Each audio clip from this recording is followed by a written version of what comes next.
Okay, programming reflection. So the things that I added are mostly the UI and event system. I can go through my scripts folder here. The first thing I added in the whole project was the game state system. So in a previous project, I had like separate scripts for every single state, and I thought that would be a good idea to add here. So we have one for everything, but the only one we're really using consistently would be the gameplay state. And these are all using like a game state scriptable object.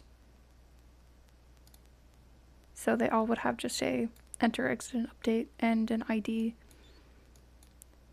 to switch to separate states. And the state machine would be the most important script or class in this system. So we're getting like the current state, previous state, available states. This is a list of scriptable objects that I have in this right now. So I made states for all of them, and I set up their IDs, and then I'm just reading from them here. And I'm adding them. So when we change the state, we're going from this enum. So all of them are in here. So the game state machine is reading all of the game states, and then setting the previous to current, exiting the current state, and then resetting the new state. And all this logic down here is just for the time scale and pausing the game in certain parts. And then we are raising the state changed event. And these are just helper methods for the other systems that need to access this. But that is I guess the biggest contributor to this system that I made. So that's game state, the first one I did. And next, I believe I set up the UI system. Yeah, so the UI manager is getting a bit big, so it might need to be refactored soon, but we have UI states here, which is kind of duplicated from game state, so that would need to be looked at again when we have time to refactor this system, because it's kind of very coupled with the game state. But anyways, we have like a list of the screens, so I have like all the prefabs assigned, and then state mappings would be like setting the game state to the UI state. So in a way, the UI is kind of controlling the states, which isn't ideal, but that's just what's been working so far. Switching from pause to gameplay when we're pressing escape, and setting the UI state. And then down here is just methods for the buttons. So I'm just changing the game state to one of the states in the enum game state. Yeah, show gameplay would need to have a few checks before, because sometimes we are starting the gameplay from like a retry button or like a next level button, so yeah, all these are pretty straightforward. And then the change game state just takes in a game state and calls the change state from the game state machine.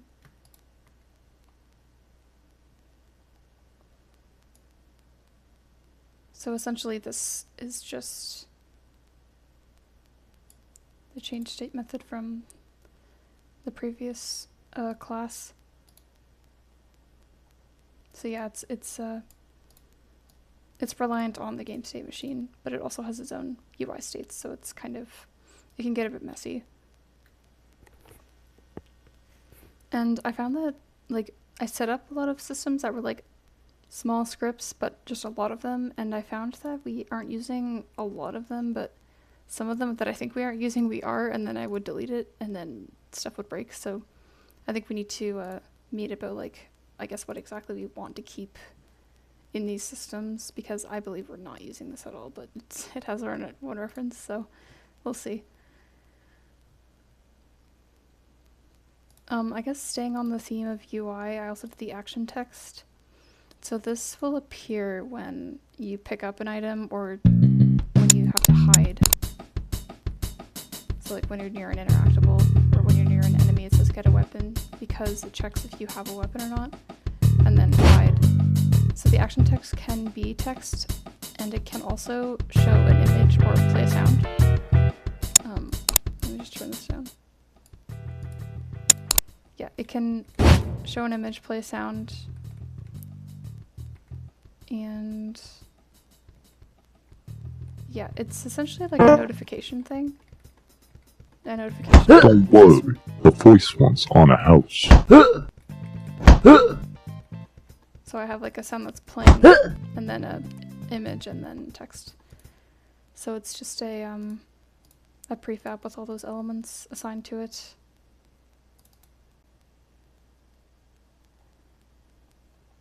So yeah, the initialize is just setting up all of the well, debug logs for one, and then updating everything and initializing it, setting it to inactive if we're in results, because it was showing up after the game was paused, so I had to kind of hard code that it wouldn't show up when we're in results.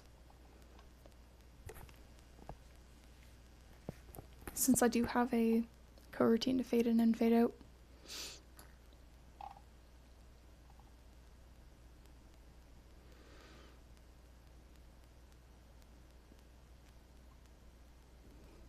But yeah, that's the action text display. At least that handles the UI aspect of it, and the manager is finding like a audio source and playing it if we need it.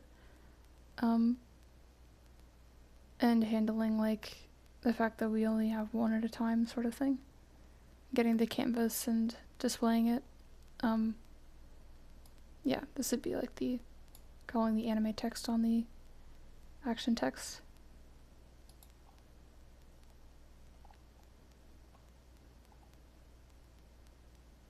Yeah, and we're calling the fade in and fade out here, but just kind of a timer in between. And the scriptable object is just setting up all of the, all the variables that would need to be changed for each different action text that I would create eventually. So I can actually go there if I can find it.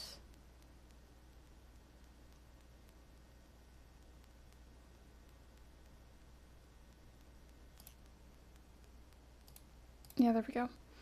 So we have a display text, icon, text color, display duration, fade in, fade out time, move offset. If I wanted to put it in like the bottom corner for like a more, I guess, typical notification position, I could put it wherever.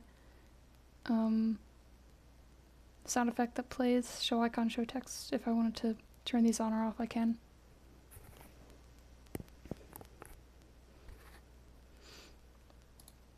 And another thing that I set up for systems was the states, the game state system.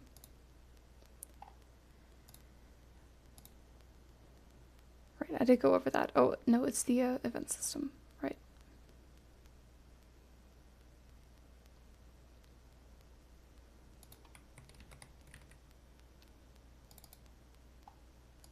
So I set up a different class for enemy events, game state events, player events, and UI events.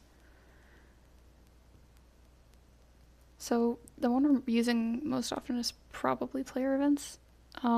Just any action that the player takes will kind of call these. And game state is kind of just changing states. Mostly we're calling race state changed. And then enemy events, usually it's detection changed or spotted player killed, died. Or, yeah, killed. So some of these are kind of redundant. I know the player is not getting money, they're getting teeth. So we'll have to change this as well. Just a few things here and there that like we're just not using anymore, so we have to go over it again. The last thing that I implemented for programming wise was the player inventory. So right now there's no visual change for the player inventory, but we have shoppable items in the shop now. So I just wanted to make a list of those, add and remove for now it's not updating any kind of UI, but I'll probably make a inventory UI class that is paired with this.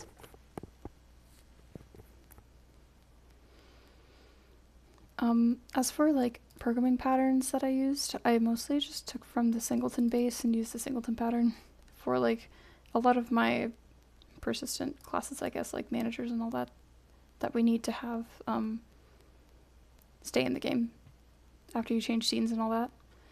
We realized that my UI manager was not a singleton until like I think yesterday, so that changed and it fixed a few things. Yeah. Another thing that I learned when using this is that I still need to override and use base awake. Sometimes when I'm inheriting from a singleton, I forget that it's not just doing everything on its own. I need to kind of initialize the singleton part of it in awake.